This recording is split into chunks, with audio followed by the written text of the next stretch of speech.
নির্বাচন কমিশনের আসলে রিমোট কন্ট্রোলটা এটা অন্য জায়গায়। এই নির্বাচন কমিশনের রিমোট কন্ট্রোল এটা আগারগাঁওয়ে নাই। এটা অন্য কোনো জায়গা থেকে পরিচালিত হয়। আমরা যখনই তাদের সাথে কথা বলি মনে হয় এই ডিসিশনটা এটা তারা নিজেরা নেয় না। এই ডিসিশনটা তাদেরকে চাপিয়ে দেওয়া হয় এবং তাদেরকে আসলে এই ডিসিশনটা নিতে বাধ্য করে। এই মার্কার জন্য আমরা আমাদের জায়গায় দৃঢ় রয়েছি এবং আমাদের রাজনৈতিক কর্মকাণ্ডের মধ্য দিয়েই এই সাফল্যকে আমরা অবশ্যই অর্জন করব। নির্বাচন কমিশনের যে অ্যাক্টিভিটি আমরা বলে আসছি একদম শুরু থেকেই যে এটা একটা নির্বাচন কমিশনের অ্যাক্টিভিটিতে মনে হয় একটা ইনস্টিটিউশনাল একটা অটোক্রেসি তৈরি হচ্ছে। প্রথমত হচ্ছে যে মার্কাগুলো অলরেডি নির্বাচন কমিশনের যেই আপনারা শিডিউলের মধ্যে রয়েছে এগুলো কোন নীতিমালার ভিত্তিতে শিডিউলে অন্তর্ভুক্ত করা হয়েছে সেটার কোনো স্পষ্ট নীতিমালা নেই, এক নম্বর বিষয়। দুই নম্বর বিষয় হচ্ছে শাপলাকে কেন ওই শিডিউলে অন্তর্ভুক্ত করা হবে না সেটারও স্পষ্ট নীতিমালা নেই। তিন নম্বর, বাংলাদেশে বিদ্যমান ক্রিয়াশীল যে রাজনৈতিক দলগুলো রয়েছে তাদেরকে যে মার্কাগুলো দেওয়া হয়েছে বিভিন্ন সময় কোন নীতিমালার ভিত্তিতে সেই মার্কাগুলো দেওয়া হয়েছে সেটারও কিন্তু কোনো স্পষ্ট নীতিমালা নেই। অর্থাৎ নির্বাচন কমিশন যার মানে একটা মধ্যযুগীয় বর্বর আমরা যেই আমরা শাসন ব্যবস্থা দেখতাম যেখানে রাজা যেভাবে ইচ্ছা সেভাবেই হচ্ছে আইন প্রণয়ন করে, সেভাবেই ইচ্ছা হচ্ছে সেটা বাস্তবায়ন করে। নির্বাচন কমিশনের আচার আচরণে আমরা এই ধরনের, বলছি না যে তারা এটা করছে বা তাদের ইচ্ছা আছে, বাট আমরা দেখছি মধ্যযুগীয় রাজা বাদশাদের আচরণের সাথে তাদের একটা সাদৃশ্য রয়েছে। এবং আমরা নির্বাচন কমিশনকে আমরা বারবার কিন্তু বলেছি যে একটা নির্বাচন কমিশন সাংবিধানিক একটা প্রতিষ্ঠান,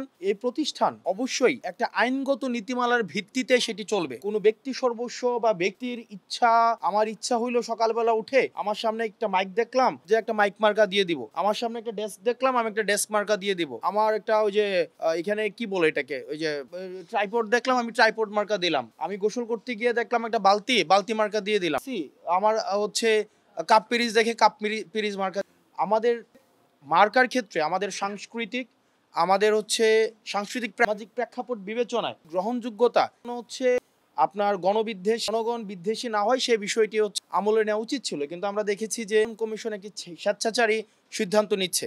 যতক্ষণ না পর্যন্ত কমিশন কোনো আইনগত জায়গা থেকে তারা কোনো কথা বলে আমরা ধরে নিব এই সিদ্ধান্তগুলো ধরে নেওয়ার বিষয় না। এটি এখন এই সিদ্ধান্ত আমাদের কাছে মনে হচ্ছে বা আমাদের তাদের সাথে এই যে আমরা কাজ করছি আমাদের কাছে যে এই সিদ্ধান্তগুলো আসলে চাপিয়ে দেওয়া, আমরা বারবার এটা নতুন কোনো কথা না, আমাদের কাছে মনে হয়েছে নির্বাচন কমিশনের আসলে রিমোট কন্ট্রোলটা এটা অন্য জায়গায়। নির্বাচন কমিশনের রিমোট কন্ট্রোল এটা আগারগাঁওয়ে নাই, এটা অন্য কোনো জায়গা থেকে পরিচালিত হয়। আমরা যখনই তাদের সাথে কথা বলি মনে হয় এই ডিসিশনটা এটা তারা নিজেরা নেয় না, এই ডিসিশনটা তাদেরকে চাপিয়ে দেওয়া হয় এবং তাদেরকে আসলে এই ডিসিশনটা নিতে বাধ্য করে। তো আমরা তাদেরকে বারবার আমরা জিজ্ঞেস করেছি, তাদের এই আচরণে আমাদের কাছে মনে হয় না যে তারা একটা সুষ্ঠু নিরপেক্ষ একটা নির্বাচন তারা পরিচালনা করতে পারবেন। এবং আমরা অবাক হয়েছি এই জুলাই পরবর্তী সময়ে নির্বাচন কমিশনের একজন সদস্য, উনি সাবেক উনি জাজ ছিলেন রহমানের মাসুদ, উনি বলছেন যে নির্বাচন যদি সুষ্ঠু করতে হয়, নির্বাচন যদি অংশগ্রহণমূলক করতে হয় সেক্ষেত্রে নাকি আওয়ামী লীগের অংশগ্রহণ প্রয়োজন। মানে আপনি দেখেন এই পর্যায়ে উনি এই ধরনের কথা বলছেন, যে আমি নাম ধরেই বলছি যে উনি বলেন আওয়ামী লীগের নাকি অংশগ্রহণ প্রয়োজন। তো সেই ক্ষেত্রে দেখেন আমরা আগের সময়ে এই ধরনের কমিশনে বসে রাজনৈতিক বক্তব্য বা এই ধরনের বক্তব্য অংশগ্রহণমূলক, জনগণ একটা নির্বাচনে অংশগ্রহণ করছে কিনা সেটির উপরে আসলে নির্ভর করবে নির্বাচন কি অংশগ্রহণমূলক হচ্ছে কি হচ্ছে না। তো সেই জায়গা থেকে আমরা নির্বাচন কমিশনের বর্তমান এই যে কার্যক্রম মার্কা নিয়ে আপনারা যে এই আচরণটা নির্বাচন কমিশনের দেখছেন, সারা জাতি দেখছে যে নির্বাচন কমিশন যে ধরনের স্বেচ্ছাচারী, আমরা তো বললাম একটা ইনস্টিটিউশনাল অটোক্রেসি তৈরি করেছে। এবং তাদেরকে যখন আমরা জিজ্ঞেস করেছি কেন দিবেন না, এটার আইনগত ব্যাখ্যাটা কি, তারা বলছে যে ওই আছে না যে আজকে আমার মন ভালো নেই, যে মন চাইলে ওনা দিলাম না, এই টাইপের একটা, যে ওনারা ব্যাখ্যা দিবেন না। মানে উনি জনগণের অর্থে পরিচালিত একটি প্রতিষ্ঠান, একটা সাংবিধানিক প্রতিষ্ঠান, সেটার কার্যক্রম বা সিদ্ধান্ত কি গ্রহণ করছে বা করছে না সেটার ব্যাখ্যা ওনারা জনগণের সামনে প্রকাশ করবেন না। তো এটা একটা স্বেচ্ছাচারী আচরণ আমাদের সামনে প্রকাশ করতে হবে। এবং আমরা এই নির্বাচন ফেব্রুয়ারিতে যেটি হওয়ার কথা আছে, নির্বাচন কমিশনের বর্তমান কার্যক্রম পর্যালোচনা সাপেক্ষে আমরা এটা দৃঢ়ভাবে বিশ্বাস করি এই নির্বাচন কমিশন একটা অংশগ্রহণমূলক, একটা নিরপেক্ষ,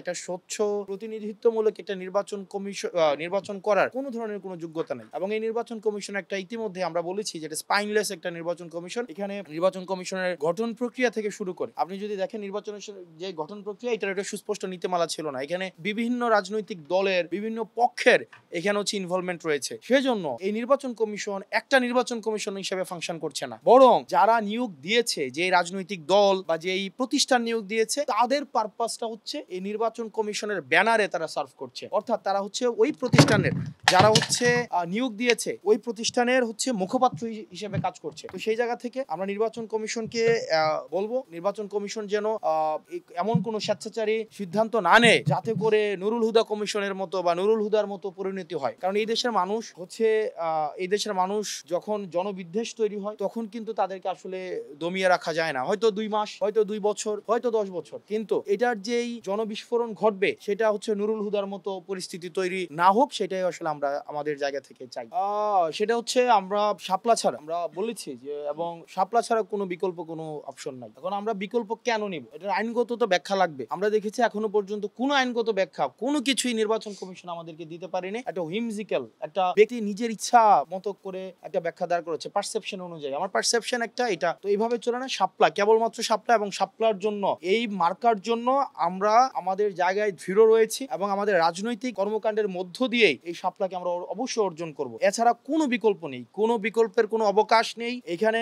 ভিন্ন কোনো, যদি আমাদেরকে, আমরা ইতিমধ্যে বলেছি, এজেন্সির মধ্য দিয়ে, বিভিন্ন রাজনৈতিক দলের মধ্য দিয়ে আমাদেরকে কনভিন্স করার চেষ্টা করা হয়েছে। এই বিষয়টি আমরা শঙ্কা প্রকাশ করছি যে আমাদেরকে কি মার্কা দেওয়া হবে কি হবে না সেটি নিয়ে আমরা অন্য রাজনৈতিক দলের যাদের অলরেডি মার্কা রয়েছে তাদের অনেক ধরনের আগ্রহ রয়েছে, অনেক ক্রিয়াশীল রাজনৈতিক দলের আগ্রহ রয়েছে। সেই বিষয়টি আমরা মনে করি একটি শঙ্কার বিষয়, এবং শাপলা ছাড়া আমাদের কোনো বিকল্প অপশন নেই। এবং এটি আজকে এই নির্বাচন কমিশনে আমরা এটি হচ্ছে আমরা স্পষ্ট করেছি।